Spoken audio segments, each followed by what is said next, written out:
Assalamualaikum po sa inyong lahat, o sa wikang Tagalog po ay sumainyo pong lahat ang kapayapaan.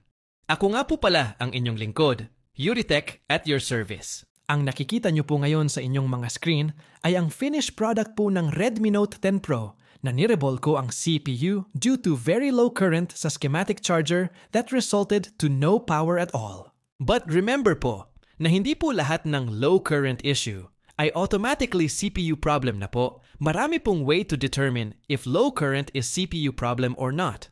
We need a proper tool and even a basic knowledge to do it.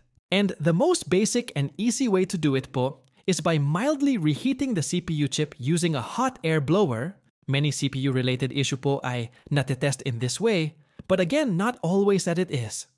Kaya ko po sinabi kanina na maraming paraan po ang pag-check sa CPU problem. Hindi po pwede ang tira lang po tayo ng tira. Nandiyan din po ang voltage checking, thermal scanning, multimeter checking either via diode mode or resistance mode, and many other ways. My point is, kung hindi po tayo sigurado kung CPU problem or not, ay huwag na lang po nating galawin ang CPU. And by the way, mildly reheating the CPU is not a final solution.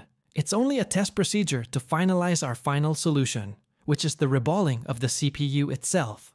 And speaking of reballing, ang nakikita ninyo po ngayon sa inyong mga screen ay ang literal po na proseso ng pagre-reball ng CPU. Ang pagre-reball po ng CPU ay hindi madaling trabaho, kaya kadalasan po ay medyo mataas ang singil ng mga technician para rito. Ito ay dahil sa tindi ng pressure ng proseso, mahal ng mga kagamitan, at syempre hindi po lahat ng technician ay may kakayahan sa microsoldering. Kaya nga po, habang mas kakaunti ang supply ng may ganitong kasanayan, ay mas nagiging mataas po ang presyo, and like any other businesses, that's how the repair services business industry works. At bilang isang manonood, masasabi ko pong parang madali lang naman ang pagre-reball ng CPU. Pero sa realidad, kung gaano po ito kadaling panoorin, ay siya namang pong kabaligtaran sa hirap kapag aktual na po natin itong ginagawa. Dahil sa totoo lang po, ang pagiging bihasa sa microsoldering ay hindi nakukuha sa simpleng kwentuhan o panunood lang ng mga video sa social media. Ito po ay nangangailangan ng hard work, determinasyon, motivation, at pagmamahal sa ating trabaho. Hindi po pwedeng tamad sa microsoldering dahil imbes na kita ang makuha natin ay baka lalo pa po tayong malugi. At ang pinakamasaklap po ay baka puro abono lang po ang abutin natin.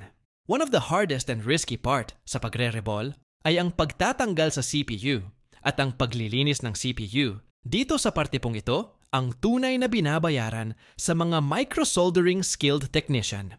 Dahil dapat, ang isang technician na nagre-reball ng CPU ay undisturbed sa kanyang ginagawa dahil every little dot po sa CPU ay possible important data connection. Kaya nararapat lang ng suriing mabuti ang bawat tuldok sa ating CPU upang maiwasan po natin ang magtanggal, kabit ng ating CPU chip. Okay lang, matagalan po tayong mag-reball. Ang mahalaga po ay one shot and done po ang ating trabaho. Marami po kasi sa ating mga technician na masyadong excited kapag ang pinag-uusapan na po ay CPU reballing. Gumamit po tayo ng multimeter at itest po natin ang mga component na nakapalibot sa CPU.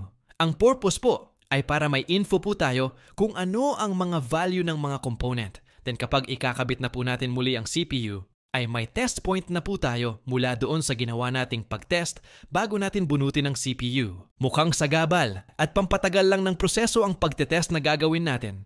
Pero believe me po, it will save us a lot of time and headache simultaneously. Remember this po, the more na makailang beses po tayong makapagtanggal kabit po ng ating CPU, ay the more po na lumiliit ang chances nating magawa ang ginagawa natin. Always remember din po na the fastest way to success is the slowest way. See you in our next videos, and thanks for watching.